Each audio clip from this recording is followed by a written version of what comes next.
Voltando ao assunto agora, nós vamos para a segunda compilação especial, que é o Fantasma por Jim Aparo.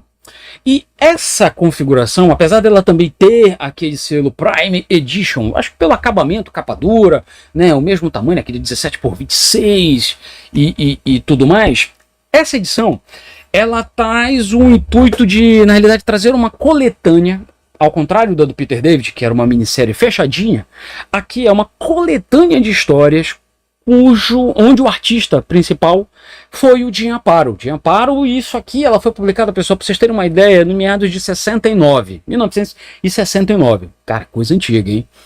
E que vocês vão ver que, independente da data, a arte do Jim Aparo, cara, tava um espetáculo. Vamos aqui para a grua que eu vou mostrar para vocês.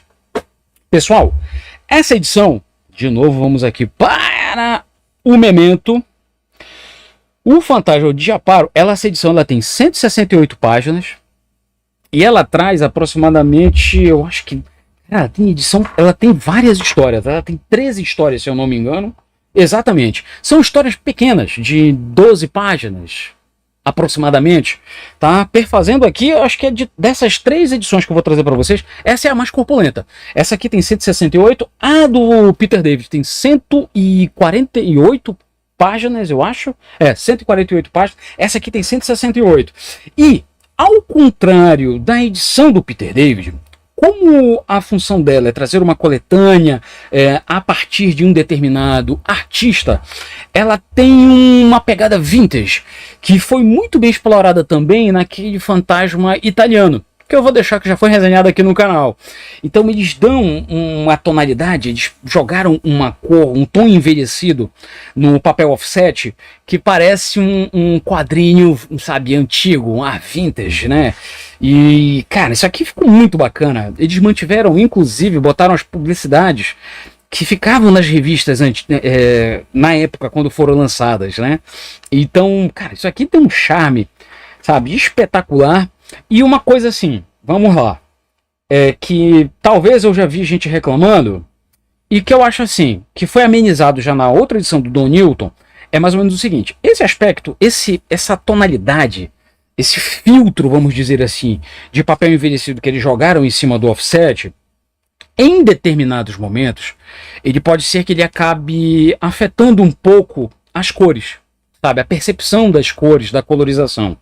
Só que naquela época, como as cores elas eram bem marcadas e tudo, então isso aqui para mim eu acho que fica um pouco elas por elas, mas eu já vi gente reclamando, dizendo que esse aspecto envelhecido estava atrapalhando a colorização. Não é o meu caso, eu gostei, sabe, mas eu entendo quem também reclama disso. Reclamaram disso também, inclusive, nessa edição do Fantasma italiano, publicado também pela Mitos.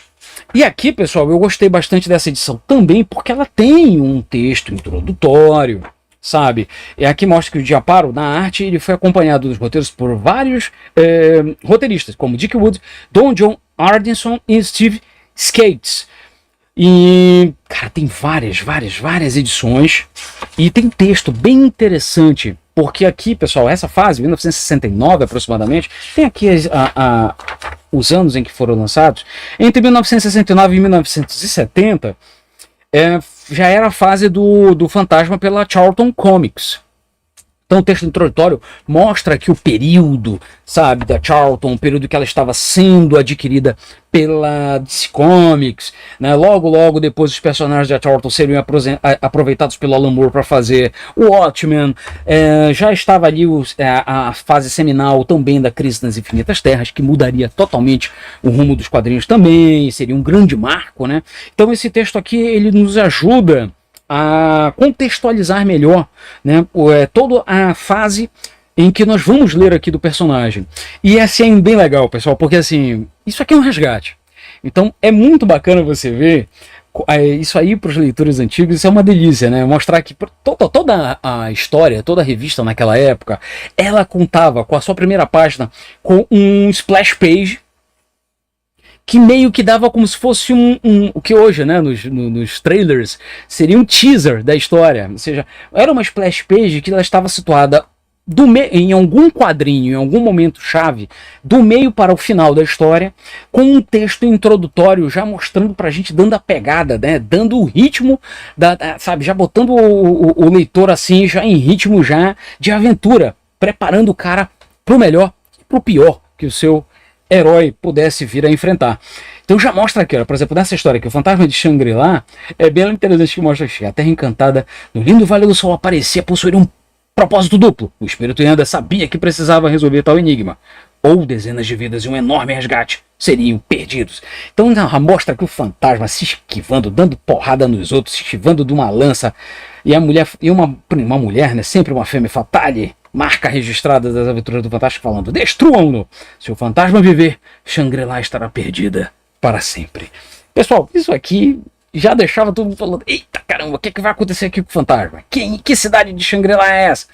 Então nós vamos já ver aqui o fantasma acompanhando um amigo, Niles, e obviamente, né, andar pelas florestas de Bengala sempre é um risco a mais, e ele aproveita, e no meio da situação acaba sempre salvando algum amigo, algum protegido, né, do perigo.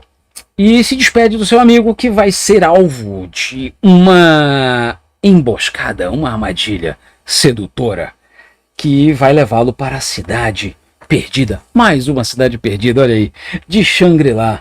Então, histórias como essa, pessoal, nós vamos... Papai vai permear. Cara, aventuras que, como eu tô falando para vocês, são histórias curtas, com início, meio e fim bastante definidos. E algumas aqui, como o caso de Shangri-La, até se subdividem em mais de uma edição. Essa aqui eu acho que ela teve 2 edições, né? E também tem uma parada que eu acho bem interessante e que remete de novo, né? Remete toda aquela época e tudo. Tem histórias aqui, como eu falei para vocês, que os elementos místicos do fantasma, dependendo dos artistas, né, da equipe de criação, o fantasma às vezes ou puxava mais para o lado místico, ou puxava mais para o lado, vamos dizer assim, apesar da época, tecnológico. Então, geralmente, quando aparece algum vilão com algum tipo de superpoder, ou poder sobrenatural, ou alguma coisa do tipo, que é o caso dessa história, que é o fantasma, é o faraó fantasma, é uma parada, eu brinco, meio me remeteu direto isso aqui, sabe? Que aos desenhos do Scooby-Doo das antigas, pessoal. Que sempre que aparecia um fantasma, um vampiro, um lobisomem, algum elemento sobrenatural, sempre era alguém fantasiado, sempre era alguém cheio de traquitanas ali para tentar enganar todo mundo, né? E nunca era realmente aquilo que se apresentava. Aqui nós vamos ver algumas histórias com essa pegada, onde o fantasma, através da sua perspicácia, consegue desmontar determinadas farsas, como o caso aqui de um faraó fantasma que existe há milhares de anos e que simplesmente ressurge, né, de uma tumba tal qual um faraó. E que um outro fato interessante é que o fantasma, ao contrário de outros heróis da época, vou dar o exemplo do Batman. O Batman sempre foi praticamente perfeitinho, do início ao fim. Nas aventuras mais clássicas, eméritas dele ali, o Batman era a mente mais afiada, o lutador mais habilidoso, o cara que sempre tinha as melhores armas não, mas ferramentas para lutar contra o crime. O fantasma, ele é um cara, eu brinco, ele é praticamente um herói coletivo.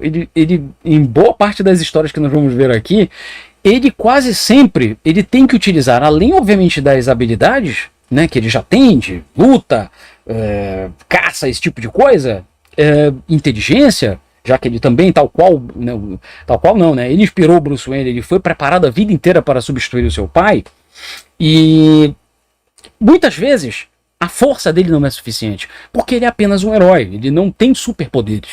Então às vezes ele enfrenta inimigos que tem armadilhas muito bem feitas, ou seja, que em determinados momentos superam ele intelectualmente, e alguns também, inclusive, superam ele fisicamente em luta, onde o fantasma muitas vezes tem que contar com o auxílio da sua tribo, né, dos bandares, de algum amigo, de algum parceiro eventual em uma aventura, qual é o caso dessa aqui, e que ele perde pro faraó e é salvo depois pelos seus amigos e tudo. Então, cara, isso aqui é muito interessante. Você vê realmente um herói que tem décadas e décadas aí, cara, que foi criado, o primeiro herói fantasiado, mas sendo muito bem conduzido por roteiristas, cara, habilidosos, e um desenhista, nesse caso aqui, um Giamparo, cara, fora de série, pessoal. Olha, vou dar outro exemplo aqui, ó. Como eu tava bem falando pra vocês, era essa história que eu queria mostrar. A história que é a morte do fantasma.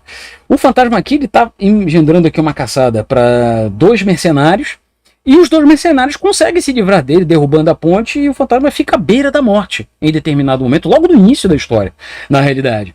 E, como bem mostra aqui, né, o splash page logo na primeira página. E não custa muito ali, olha só. Ele é encontrado por um dos fugitivos ali, dos moradores da tribo, que o leva para a caverna e o auxilia, né, a curar os seus ferimentos, e inclusive utilizar algumas das ferramentas dele para lutar contra os mercenários. Mesmo, ou seja, nesse caso aqui, o nativo, ele enfrenta os 2 mercenários utilizando basicamente aqui só uma vara, uma luta, né, e quase falece. Ao ponto, ou seja, ele só estava ganhando tempo para o fantasma se recuperar e enfrentar os 2 vilões. E, pessoal, isso aqui é, como eu estou falando para vocês, para quem é fã da Era de Ouro, Era Dourada, na realidade, Era de Platina dos quadrinhos, o fantasma ele é um herói da Era de Platina. Mas em 1960 ali e tudo mais, eu acho que já era de prata. E, cara, são histórias muito bem amarradinhas, muito bem contadas, sabe? E que com certeza valem a conferida. Se você é um leitor emérito do Fantasma, se não tem ainda essa edição, cara, tá faltando. Essa com certeza deve figurar sim ali na sua coleção, pois, cara, um acabamento espetacular aqui da revista, que só por si só ela já fala, cara. Olha, só para dar uma olhada aqui, ó, acho que para fazer justo o trabalho de Aparo e manter fidelidade aos seus traços e cores, essa edição estreia o selo Mitos Vintage, que reproduz fielmente as edições originais com acabamento nostálgico no papel, além de reproduções de anúncios da época de seu lançamento. Acompanhe tudo isso nessa imperdível edição que resgata uma parte da história dos quadrinhos. Olha, e eu falei que tinha 168, nada, tem 172 páginas, tá? Então, com certeza vale a conferida. Não vou mostrar a edição, obviamente, até o final, mas eu posso mostrar para vocês que, tirando o texto de início, ela já termina logo, a última história termina e já termina, ó, com a página final e se encerra. Então, é uma edição fechadinha, com várias edições, cara, que é uma delícia de ler. Eu brinco, são pequenas crônicas, sabe, que você vai lendo devagar, vai saboreando a arte, a história, todo aquele ar vintage, acho que de editoração que a Mitos teve, de cuidado visual, ver as propagandas que são muito engraçadinhas também. Cara, vale pra caramba. Deixa